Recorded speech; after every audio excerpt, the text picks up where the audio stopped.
The summer of Spider-Man continues. In this series, we are talking about every single Spider-Man movie in hype of Spider-Man Brand New Day, which is coming out in 2 days, and I'm so excited. But in this series, essentially, what we're doing is not necessarily reviewing every single Spider-Man movie, but talking about why certain scenes work for us and why it is, at what moments make the movie stand out, make them sing, make them emotional, or make the film essentially work in ways that we didn't expect. And that's kind of what the fun is of the series, is exploring even in movies we don't like. In this case, that's not the case though, because I really love Amazing Spider-Man, and that's what I'm talking about right now in this series so far. And Amazing Spider-Man has so many great moments. I've already talked about one, but what's really fun about this is, like, you do get a nice dynamic and outlook into Peter Parker's arc from going from an angry kid who wants revenge to becoming Spider-Man after losing his uncle. I've already talked about how I think I really love the Uncle Ben moment, the goodbye to him. His death essentially is so heartbreaking, and I think it means so much, and it's so underrated and doesn't go talked about and discussed enough in Spider-Man lore in general.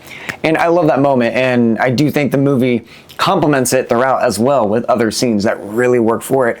Going immediately into the very next scene that really stands out in Amazing Spider-Man that I would love to talk about for this, that really just highlights an important element of the character that I always look for and always appreciate when it's shown, and that is with Andrew Garfield. He really brings in this layer of the character where, in the end, the writing too, that Spider-Man prioritizes accountability, right? He's someone who, at the end of the day, if someone's getting hurt because of him, he will take accountability for it and think about that.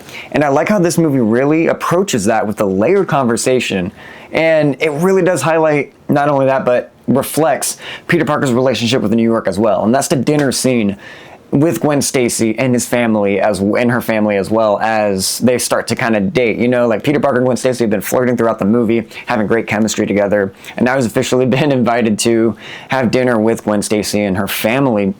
And that's what the scene kind of essentially builds up to, is this awkward dinner moment where it's, on one end, just relatable because it's Peter Parker meeting a girlfriend's dad for the first time, so that awkwardness can really hit home if you've been in that scenario. But on top of that, it's a really good inner moment for Peter Parker growing as a hero too, because he's still kind of on a vengeance quest. He hasn't quite become a superhero yet. He hasn't become someone to save people. His priority so far has been to find Uncle Ben's killer, and all it really has been is vengeance. So it's interesting when he comes into this dinner scene, because he starts listening to Captain Stacy, who is Gwen Stacy's dad, who's literally been hunting Spider-Man down. So it adds a bit of that family drama as well. But what I love about the scene is how we get to see Peter Parker really sit down and reflect on his flaws and what he's been doing, essentially, because there's a moment where Captain Stacy's talking about how he hasn't found Spider-Man yet. The kid asked him, have they found the Spider Guy yet? And, Captain Stacy says, no, but we will. And he starts talking about how he's loose and kind of messy in his approach, and how he's actually hurting people. And at one point, Peter Parker kind of, can't help himself because he's still a flawed teenager at the end of the day, kind of pipes up and he's like, actually, I think he was helping those people. And it does rub Captain Stacy the wrong way. This is a guy who's been hunting down essentially an organization, and he was going to find the real guy. But I do love that moment because Peter Parker goes, why haven't you caught them yet? So, like, he does call Captain Stacy out on him doing his job kind of slow, but at the same time, Peter Parker's not thinking ahead either. He's not moving in with the intention to help people. And I think Captain Stacy really calls him out on that without knowing he's calling him out on that. I love that scene when Captain Stacy's like, look, this guy is out here acting like some kind of vigilante, but he's not being a hero, He's hurting people and beating them up just on a hunt, a quest, if you will, some kind of crusade, but not to help. And I love that moment because as Captain Stacy's going off about this, you just kind of, the camera kind of focuses on Peter and doesn't cut away, and really highlights the fact that Peter takes this moment and, instead of lashing out, instead of arguing with him, actually takes a moment to reflect, compose himself, and apologize for getting a little heated at the dinner. And he apologizes for offending him, and hopefully he didn't come across as insulting. He's appreciative for being invited, and he steps away to kind of let the moment settle. But it's such a good moment because not only is it a great scene to show the three-dimensionality of the scene, like, because you do see that Captain Stacy is like, oh, you're welcome. Like, he's still a little frustrated, a little heated, but, like, it does feel like a real moment. I like that Captain Stacy in this movie is not cartoonishly evil. He is just a guy trying to do the right thing, and it's a great way to have a character be the spearhead for kind of Spider-Man's relationship with New York, Spider-Man's relationship with the law, and how he operates as a hero within that. And when they differentiate. And I like that there's a whole movie highlighting that. And this is the start of that arc. It not only picks up from Uncle Ben's death and how it's starting to start a metamorphosis for Peter, in a sense, where he's like, all right, he's taking this moment at dinner, thinking about what Captain Stacy says, reflecting on how he's been acting, because you get that brutal alley fight scene beforehand that shows he's kind of moving a little ferociously, a little angrily. And you can tell Peter kind of takes that to heart, so the next time he hears somebody in trouble, he shows up to save them, and he starts prioritizing saving people. That's when he goes to the bridge, and that's what feeds into the bridge scene that I'll get into in a second. But regardless, I think that dinner scene sets it up very well. It could have been just as easy to paint Captain Stacy as some maniacal villain, or like some cop that's actually, you know, brutal or evil, but he was never that in the comics. But I like how they also didn't just make him a trope either. That could have easily happened when you have a 2-hour runtime dedicated to a lot of stuff. This movie packs in an origin of Spider-Man, but in tandem ties his relationship to New York within that origin as well, starting it off at the dinner scene and continuing the arc in the next couple of scenes I'm going to talk about. But I do love this dinner scene, and I think it sets up it beautifully. It's nice that you get to see the home life of these other characters. It makes them feel very lived in and tangible compared to other side characters in other comic book projects. It's one of the elements of Amazing Spider-Man I do think goes undiscussed, and I kind of love it. And in this case, Amazing Spider-Man has a bunch of those scenes, but I'm talking about certain scenes that kind of speak to a specific arc of Peter Parker throughout the film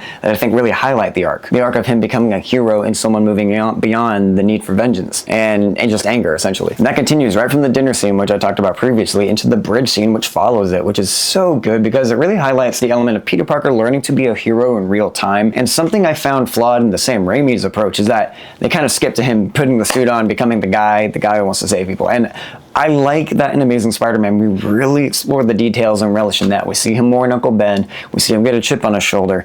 Then as he's looking for Uncle Ben's killer, fighting other people, being kind of maliciously intense with it, really hurting people, he starts to reflect on it. And then the words of Captain Stacy at dinner allow Peter to kind of reflect. So it feeds right into the bridge scene where he sees Lizard, who is essentially this almost reflection of the Richard Parker side of things, right? Peter Parker's science side, the connection he's kind of craving throughout the film that realizes he doesn't fully need when he has the right connection with Uncle Ben and Aunt May at home. But he needs to confront Lizard first to understand that, but leading into that, his first encounter with the bridge scene of the Lizard's terrorizing people, he throws them off the buildings, we get a nice action scene where Peter's saving people. Essentially, there's a kid that gets in danger at the bridge scene because Lizard throws a car over the ledge, and his dad was able to get out, but wasn't able to get the kid out in time. So now Peter has to go save the kid, and it's such a beautiful moment because he shows up, and immediately he sees the kid scared, so he takes his mask off to comfort him. And I do like that moment because it does illustrate that Peter Parker is not going to keep his identity a secret if it means comforting someone, saving someone. His priority is the person at hand,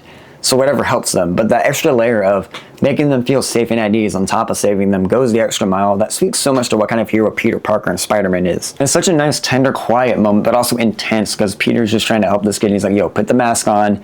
It'll give you strength. It'll give you hope. He starts getting the kid to climb out, but as he sees that the car's catching on fire, it's cool because it does add a bit of that comedic charm that Spider-Man has, encompassing all the elements of him where he's like, all right, Jack, you better hurry up now, because he's still getting like realistically like, all right, we got to move quick. I can't just be sitting here.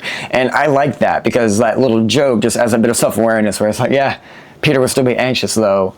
And then he ends up saving the kid, webbing him up. But it's everything about when he brings him back to his dad, and his dad just embraces him and says, this is my son, this is everything I wanted. And it's really cool because I think I remember this correctly, but if you watch the director's commentary of Amazing Spider-Man, it's one of the reasons also, like just in the movie, I never saw this as a moment that forgot about Uncle Ben's killer necessarily. It's just that Peter Parker moves on from it and realizes he's there for a greater purpose. Like he sees that kid hugging his dad and he just realizes that, oh, this is the reason. This is why I'm here. And I love it because Andrew Garfield's so good at body acting. You see him reflecting it in his mask, and then the dad looks at him and is like, who are you? And he just goes, I'm Spider-Man. Like, you see him realize it in real time, say it out loud, swing away.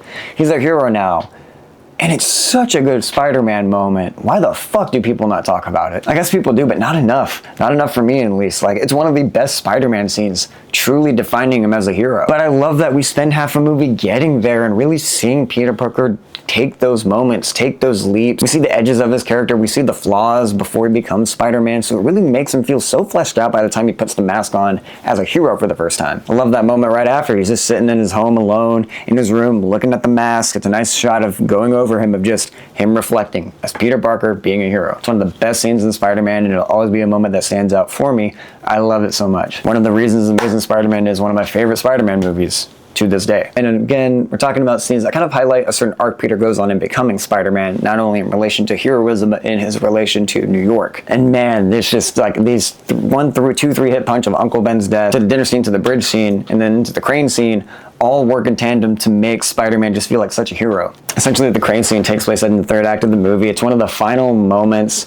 after everything has gone down. Spider-Man's been fighting Lizard. We've seen Gwen be a bit heroic, but now we get to see Peter struggling. He's gotten shot by the cops, and he's on top of this roof, and they actually use physics to make the stakes kind of higher, but you see he's having a hard time because he can't essentially swing across the buildings because his leg is injured, but on top of that, there's not enough building material around him for him to get there. Essentially, the guy from the bridge is actually one of the crane operators, so he sees on the news that this whole incident is happening, and he recognizes that Spider-Man needs help in that particular area, so he immediately starts calling up his men and everyone involved to start paying it forward because Spider-Man saved his boy. So essentially, they all run up, they get on cranes, and they start getting into the moment to help Spider-Man swing across. And it's one of the most epic scenes in Amazing Spider-Man because it just sings to everything we've been building to. You know, it's this culmination of Peter Parker having this realization that the people he's saving are now going to save him. The world, New York, can save him just as much as he saves it.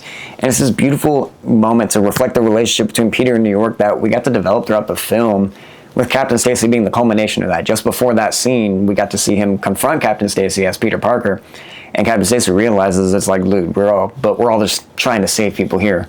Let's commit to that instead of this weird squabble. But it just makes the moment hit so hard because when he's swinging through the city and you feel him swing with glee. It's his first heroic swing as Spider-Man, I think, because he's officially gotten into the good graces of the city just as much as he has himself. But I like that in Andrew Garfield's performance, you really see him focus on the physical struggle. We get to see his internal struggles throughout the movie, but now we get to really see his mental and physical struggle. Like, he's gone through a lot, but no matter what, his persistence, his drive to keep moving forward is so inspiring to see, and you see it a lot in action over just exposition. You see it through his smarts, you see it through his willingness to make web shooters, you see it through his willingness to save people even when he is kind of ill-equipped. But here, for once, he finally gets a chance to take the load off because other people are helping him, because his goodwill and his good acts have been able to be paid forward. It's a beautiful scene that culminates everything the Amazing Spider-Man is about. It's the true climax of the movie before we get the nice little fight at the end of the tree. That lizard fight is pretty cool though, actually. I really enjoyed the top fight on the tower where they're just swinging at each other, and it's cool aerodynamics, like, and some really good shots, honestly, that cut into first person POV followed by third person